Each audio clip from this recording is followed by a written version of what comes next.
How YouTube changed my life in 6 weeks and how it can change yours too. YouTube changed my life in 6 weeks, and this is how.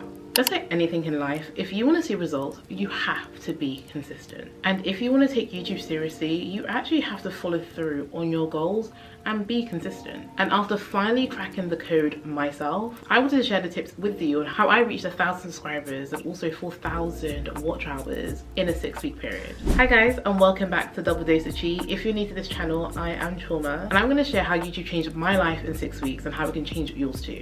So a little over a month ago, I took the extreme step of making my dream life a reality. For me, my dream had always been to be financially free through entrepreneurship, through owning my own business and working for myself, not really having to rely on a corporate 9-to-5. I've always wanted to work on something creative and work in an environment that allowed me to really explore the creative side to myself that had laid dormant for all the years I was working in the corporate space. If you haven't been following along on my journey, then you might not know that I actually quit my 9-to-5 corporate job, working for a big 4 firm as a technology consultant. And I did that to focus on my businesses and to start the process of working for myself. But also what some people don't know is that I've been doing YouTube since 2015. Yes, I know, 2015. It's been such a long time, basically nearly a decade, that I've been in this realm of creating videos, editing and publishing. Although I haven't been doing it consistently, it was only really this year when I sat down and really took a step back and evaluated my life and what I wanted to achieve, and YouTube was one of them. I've always wanted to be in the creative space. I've always wanted to be a content creator, and so then when it came to that realization that I wanted to take YouTube a bit more seriously, that's when I actually put strategies in place and I followed the tips I'm going to share with you guys, and that's when I started seeing growth and actually started to see myself being a YouTuber and starting to see the subscriber numbers increase and see the watch hours numbers increase as well. So since making that decision, I decided to film more and post more consistently, more than I had ordinarily done in the past. Since then, I feel like I've learned so much about myself, and I learned what success really means to me as it relates to YouTube and how life-changing my understanding of that success could be. And I want to share not only what I've learned in the last 6 weeks, which really helped ramp up and get my subscriber count to the number it needed to be at to be monetized, but also what I've learned over the last decade of being on YouTube. So in this video, first I'm going to share what I've learned on my YouTube journey. Then I'm going to go into more of the tips you should follow if you are looking to grow your YouTube fast in a matter of weeks. So without further ado, let's get right into the video. One thing that I've learned, especially in the last 6 weeks when I really started to ramp up creating content and pushing things out to my subscribers, is that no one really cares. No one really cares what I'm doing. And that's something that really held me back when I first started my YouTube channel. I was really fearful of what my friends would think, what my family would think, what my co-workers would think if they found my YouTube channel. I was really fearful as well of how they would perceive me if I came out and said I wanted to be a content creator full time. I was never really comfortable saying that out loud until a few weeks ago when I made the decision of leaving my corporate job, that I could be a content creator. That is something that I aspire to be. So once I really decided to push myself, I really started to see that no one actually cares. 9 times out of 10, they are focusing on their own things. They're focusing on their own lives. They don't really care what I'm doing with my life and what I choose to post on social media platforms. And I realized that even if they did care, they would be providing me with words of encouragement.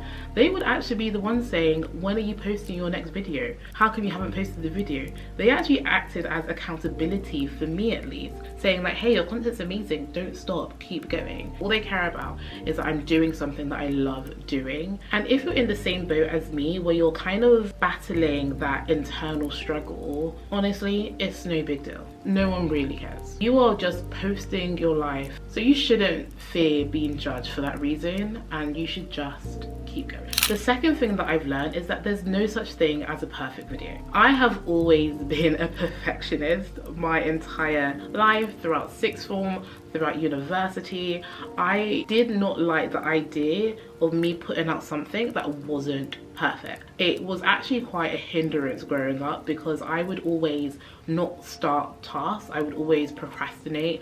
I would always leave things to the last minute because I feared if I started, if I made a mistake, if it wasn't good, if someone pointed out something and I got any form of criticism, it would make me believe what I thought of myself, that I just wasn't perfect. And doing YouTube has made me realize that's just not how life works. You should stop seeing failures as I'm not good enough. These are lessons to make myself better. And that's the same with YouTube editing. I wouldn't post videos because I just didn't like the quality. I didn't like the level of editing. And when I started pushing out content more consistently this year, and especially in the last couple of weeks, my editing hasn't been fantastic all the time. It hasn't been to the level that I wanted it to be. It's funny because the ones that tend to be the ones which I hated the editing of, had the most amount of spelling mistakes, have been the videos that have done the best on my channel. Now that I've had that mindset shift, I've been so much more creative when it comes to my videos.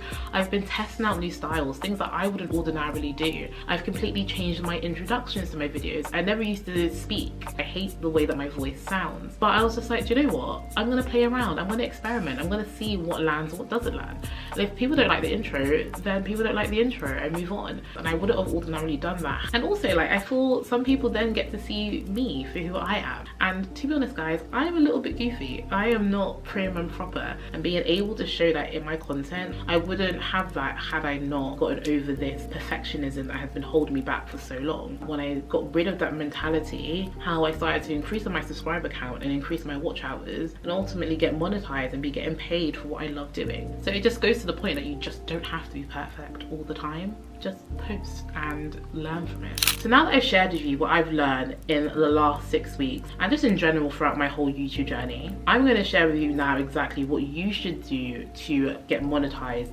within 6 weeks. Number one, you need to utilize YouTube Shorts. Do not overlook the power of YouTube Shorts. For the last couple of years, YouTube has been pushing short form content. I have found especially that YouTube Shorts have gotten me subscribers fast. Whenever I post a YouTube short, I am 9 times out of 10 gonna get at least 5 to 10 subscribers from a YouTube short. And so I found that YouTube shorts get me subscribers fast, but my long form content gets me my watch hours fast. I tend to not get as many subscribers through my long form content. Don't get me wrong, there's been one viral content for myself on my channel that has gotten me a lot of subscribers, and that was my London apartment hunting video. But if you're just a new starter and you're just beginning your YouTube journey, then I would say you need to utilize YouTube Shorts more often. So for example, if you've got a long form content which is like a vlog day in life, film it as you would film it for like an Instagram reel or a TikTok and post it on YouTube Shorts. If you have Instagrams, download them using an Instagram downloader. I think you can get it on the App Store, and upload them onto YouTube Shorts. Use that to start building a community and start building a following. Yes, sometimes when you post your long form content you might lose followers, but you will gain them back if you tend to post more shorts on your page. Number two, you need to make content that is educational and provides value and provides information to your audience. Why I'm not saying that you shouldn't do any vlogs, like my channel is very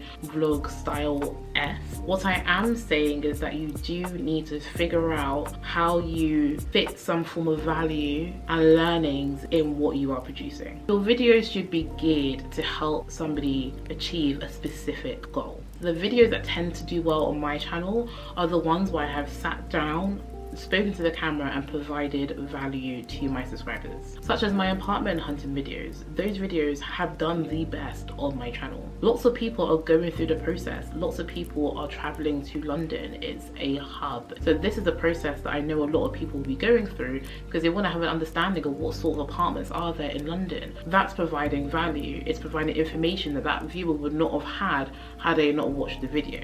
Once again, I am not saying that you completely change your niche. I'm not saying that at all. But maybe if you're vlogging and you go to the gym, film your workout routine and say, this is my workout routine. This is what I'm doing to bulk up, to try and get a slimmer waist. That's how you can kind of incorporate value into your videos. So it's not to say that you have to do sit down videos, but if you are going to do vlogs, if you are going to do a different form of content, what is it within that content that you can kind of tailor and change so that it is helping someone who's watching your video learn something new? Number three is that you have to have an aesthetic and a click-worthy thumbnail. Unfortunately, YouTube is very much, it judges a book by its cover. If your thumbnail is not engaging, no one is going to click on it. It doesn't matter how amazing your video is, it does not matter.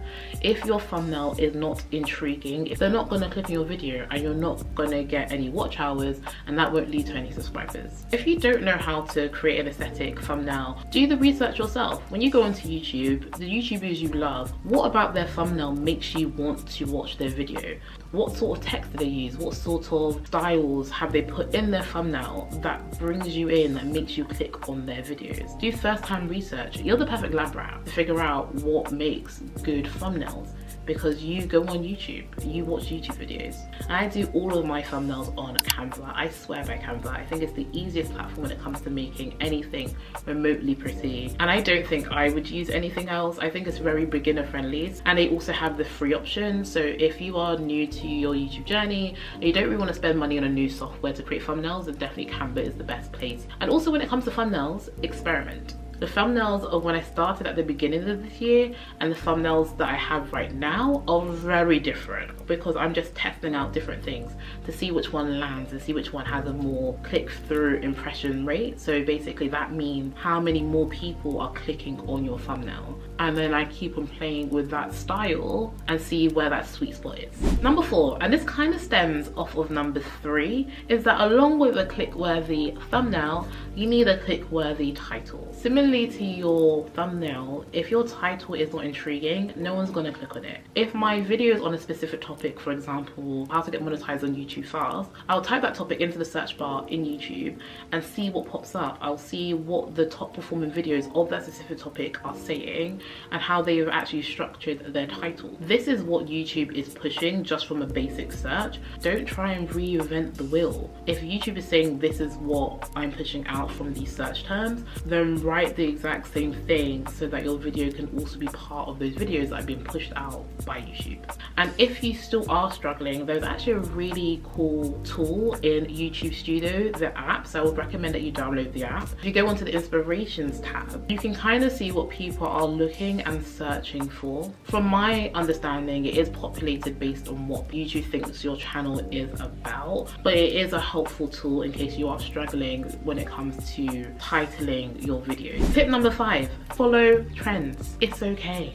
I know there are so many videos out on YouTube that's saying that you shouldn't follow trends, that should be unique to your own style, and I completely agree to a certain extent. If you are just starting out on YouTube, there is no harm in following what is popular amongst people. If you open YouTube and there are videos of the same sort of topic coming up quite frequently, that is what YouTube is pushing out. And you should create something similar and hop on that train. Especially in these last 3 months of 2024, winter arc has taken over. Everyone and their mothers is on the trend of the winter arc. And so then if you are starting out on YouTube, then you should be creating a video that is also following the trend of the winter arc, because there are so many videos talking about it. And if it's not talking about the winter arc, it's then talking about how do I set myself up for 2025? How do I make sure I'm the most productive I can possibly be in these last couple of months of 2024? So you should start creating videos like that, because these are the things that are very popular amongst YouTubers as it stands right now, are being pushed out quite a bit. So hop on the train to see whether or not that can also help you gain more followers and also increase your watch hours. Number 6, you have to be consistent. You need to give yourself a schedule and you need to make sure you work with it. Sometimes you really just have to push yourself to create that habit and create that routine, because if you're trying to make money on YouTube, you got to do it. You got to show up for YouTube as you would show up for your 9 to 5, and it's tiring and it's long, I hear it, but the payoff and the reward is worth it in the end. It is a long journey to begin with, but once you achieve that goal, you will never look back and you will be posting content more, because obviously you're getting paid for it. And if you don't know exactly when is a right time to be posting your content, on the YouTube Studio, which you can do on your actual laptop, or you can also see it on your phone, it does show you when your viewers tend to be online. So then if your viewers tend to be online on like a Monday at 3 p.m. or the Friday at 6 p.m, try and post your content on those times I don't follow that. I've never used it. I tend to post my videos on a Wednesday and a Sunday, but I've been doing this for 10 years. I've had quite a few years to learn this, and I know those are the days that work well for me. Number 7, and this is something that I've done especially in the last 6 weeks, have a content calendar.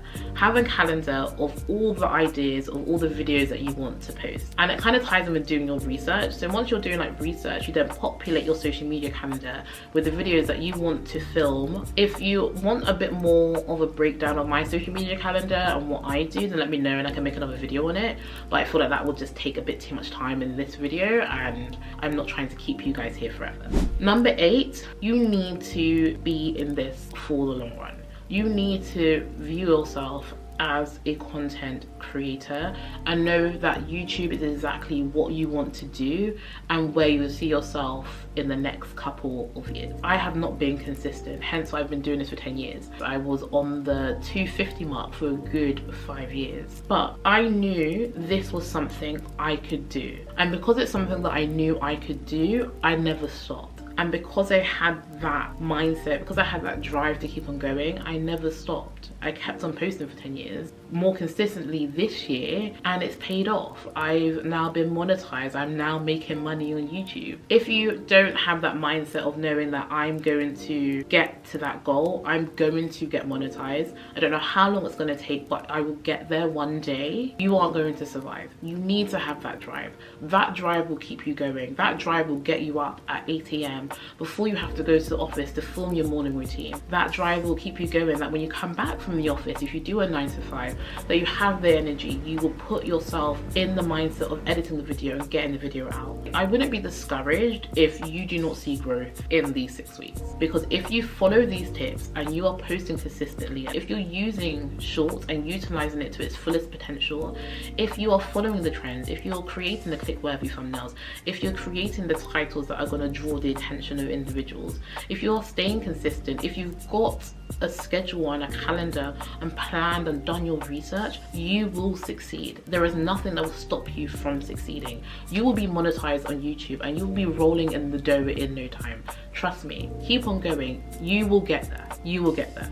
I never thought I would get there, and I've gotten there, and my life has changed for the better. Don't stop. I believe in you. So that's it from me, guys. I hope you enjoyed this video and I hope you made it to the end of this video. If you're interested in what YouTube has paid me, then let me know and I'll do a complete different video of how much I've been paid by YouTube since being monetized. And I'll also share a bit more information of what you need to do to be monetized and actually everything that you need to have set up, because a lot of things that I didn't know and I need you to know if you're getting monetized, because you don't want to go through what I went through, because trust me, baby, it wasn't cute. But thank you so much for watching this video. Please do not forget to hit the subscribe button and join the cheese squad, join the family. We are a family out in these streets, and I will see you in the next one.